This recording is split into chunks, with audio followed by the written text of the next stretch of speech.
कार्तिक माह में सभी औरतें तुलसी जी को जल से सींचा करती थी। एक बुढ़िया भी थी जो कार्तिक माह में तुलसी को सींचने जाती थी। और जब वे जाती थी तो तुलसी माता से कहती थी कि हे तुलसी माता, सत की दाता, मैं तेरा बिरवा सींचती हूँ। मुझे बहू दे, पीले रंग की धोती दे, मीठा ग्रास दे, बैकुंठ में वास दे, अच्छी मौत दे, चंदन का काट दे, अच्छा राज दे, खाने को दाल भात दे, और ग्यारस एकादशी के दिन कृष्ण का कांधा दे। बुढ़िया माँ की ये बातें सुन तुलसी माता सूखने लगी। तुलसी माता को यूं सूखते देख भगवान ने पूछा कि हे तुलसी, तुम प्रतिदिन क्यों सूखती जा रही हो? तुलसी माता ने कहा कि बस मेरे मन की मत पूछो। भगवान ने कहा कि मैं नहीं पूछूंगा तो कौन पूछेगा? इस पर तुलसी माता कहती हैं कि एक बुढ़िया आती है और अपनी बात कह कर चली जाती है।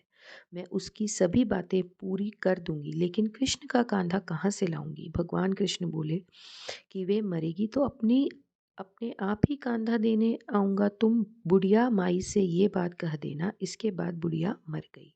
बुढ़िया के मरने पर सारा गांव इकट्ठा हो गया और उसका अंतिम संस्कार आने पर उसने उठाने लगे, लेकिन वे बहुत भारी हो गई जिससे उसकी अर्थी टस से मस नहीं हुई। सभी बोले कि ये तो बहुत संस्कारी थी, बहुत पूजा पाठ करती थी, कोई पाप नहीं किया, फिर ये इतनी भारी कैसे हो गई?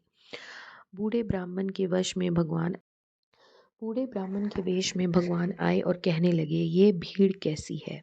तब बोले गांव वाले बोले कि एक बुढ़िया मर गई है और वह इतनी पापिन थी कि उसकी अर्थी नहीं उठ रही है, बहुत बारी हो गई है। भगवान बोले कि मुझे इसके कान में कुछ कहने दो, फिर ये उठ जाएगी। भगवान बुढ़िया के पास और उसके कान में कहा कि हे माई, तू अपने मन की कर ले, पीताम्बर की धोती ले, मीठा ग्रास ले, बैकुंठ में वास ले, चटक की चाल ले, चंदन का काट ले, झालर की झंकार ले, दाल भात को जी और कृष्ण का कांधा ले।